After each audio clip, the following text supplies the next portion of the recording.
Hello, everyone. Welcome to this month's Edge podcast. I'm Chris, and I'm joined by Tina, who works with me here, and she actually is in the position of hiring people. And today we're going to be talking about salary negotiation when you go for a job. So you've developed your perfect resume, you've submitted to numerous companies, you've made the follow-up calls, went to interviews, and it finally paid off and you got the job. So the important step, which you'll be helping me out with here, is salary negotiation. Exactly. And the key to salary negotiation is to negotiate the best possible salary with obviously not letting that job slip by. Exactly. It's very important. So you've sold yourself to the employer. So if I'm talking to you, you've seen the value in me as an employee that would be working for you. Exactly. Once that employer has made the outreach to you and has said, invited you in for the job offer and has presented that to you, I say you've achieved a pretty high goal. It's a really nice position to be in. And at that point, I think it's very important to take a look at the salary, and also I think it's very reasonable to take a look at the job offer and ask for a reasonable amount of time to evaluate it. As an individual, I think it's very important to understand exactly what the employer's expectations are for both salary and the position at that point. I think it's very important. Okay. So what you want to do after you've asked for that time is go home and do the research then. Research the average pay for the position, which is fair Right. in comparison to that job across the market. And the websites that you can go to that are salary.com, payscale.com, and indeed.com would be some of those websites. And these sites offer salary comparison tools, which is based on your education, your job title, the experience, and location of the job especially as well, because you'll get different salary rates depending on being out in the country or close to a city. They also offer job seeking tools in case you decide to go on and further investigate other jobs relating to the one that you're searching for. I think the other important, valuable step that needs to be taken is typically that employer is going to allow you a few days to a week with a job offer. If they don't offer you a time period to get back to them to accept the job offer, ask for that up front. It's very much common practice for the employer to allow you to understand what the salary is going to be, realize the expectations and what that means. And when you have that time, use it very valuably.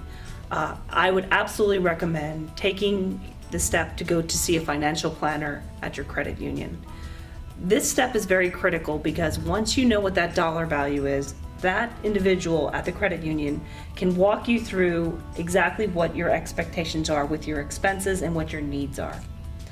That first typically there is a probationary period. That first time frame is stressful enough. You don't want to be worried that you can't afford the job. And once you have that concern where you can't afford it, it becomes a burden on yourself that brings into the position and therefore might not be the best environment for you as you start out in a new company. So it's an important step to know exactly what you're going to be receiving. Right. And the other things to look out for too when you're discussing this with your employer, you want to look at what you can live off of for your salary, obviously, like you were saying, but there's also other things to consider as far as bonuses, your health care plan, which is very important, 401k and maybe stock options within the company, and the ability to move up within a company. If it's a small company, obviously, there might not be that much room to move up, but if you get into a big company, there might be future advancements to work your way up the ladder then. After you take the time to evaluate exactly what the offer is and the items that you mentioned that may or may not be included in that, if as you go back to the employer and you've done your research, you know what the salary range should be, feel confident in going back to them and be strong and saying, here's my research, here's what I've determined that is a fair salary for what is affordable to me in my lifestyle. And present that to the employer. If it's within reason, typically the employer will respect that you've come back to them with a counteroffer that's within what's important to you and your value, what you need to be earning. If it's higher than the employer can at that time realize and may not be a range that they can target, have an open dialogue with the employer. It's very commonplace to say, you know, if you can't afford to give this adjustment to me at the beginning, might it be something that we could consider in 3 months at a review, that we could write into our offer right now, so I can know that expectation's there. Give yourself the opportunity to shine and to say, hey, I'm worth it, and here's how I'm going to get to those steps. Okay.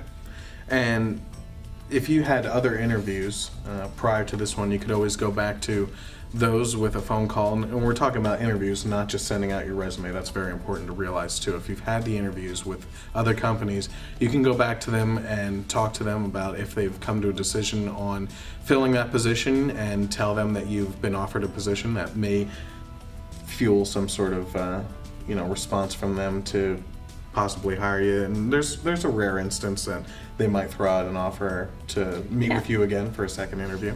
Right. I mean, you want to be confident that the decision you're making is the right one for the company. You're choosing the right company, and you're not leaving any offers on the table, and that you're financially comfortable, because it's a great starting point for you and the employer both, with forward momentum in how you want to proceed with this new company you're going to work for. Right.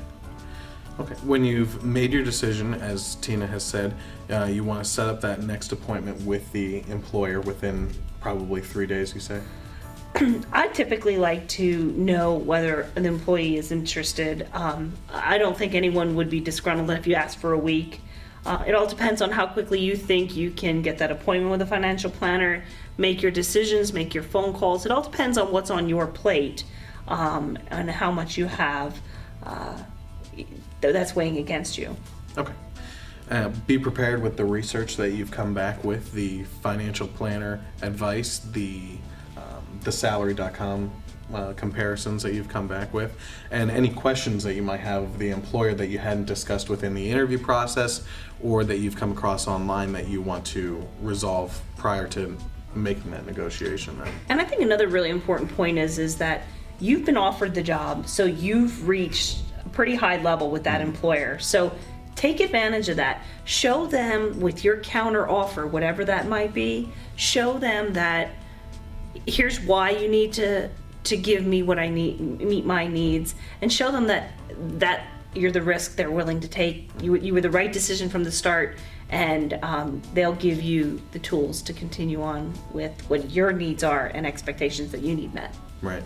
And to reiterate what you had said earlier, if their offer is too low, instead of asking for a higher wage, if that's not a budging point, you can ask for other benefits that may include maybe more vacation days, or, as you had said, put into some sort of contractual agreement to revisit the salary within 30 to 60 days, within a certain period of time in the beginning.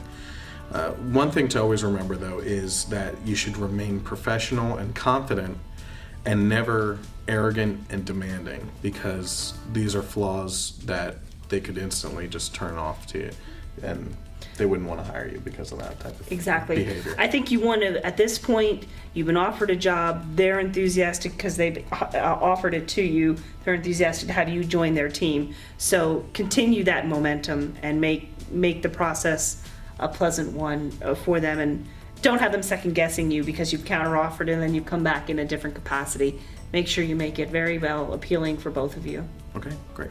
And once you have that final offer, take it or leave it. One important thing to think about is, again, when you're talking about the financial planner, if that salary isn't something that you can live on, it's not worth the stress of going to that job and realizing that you're not making ends meet and going through that daily grind. You want to make sure that it's something that you can take on the spot and live on that wage.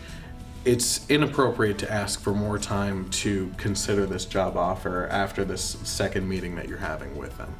You know, the employer may come back and say to you, I need some time to consider your offer. I need to investigate it with human resources. There might be some avenues that they need to pursue. But that's being directed by the employer that's offering you the position. So at this point, you don't want to be too demanding, as you had said earlier. Okay. And one tip to remember is that whether you accept this position or not, meeting with your credit union's financial planner is always a great first step in the right direction for getting that first great salary then. So thank you, Tina, for sitting down with us, and we hope to have you join us next time for our next Edge podcast.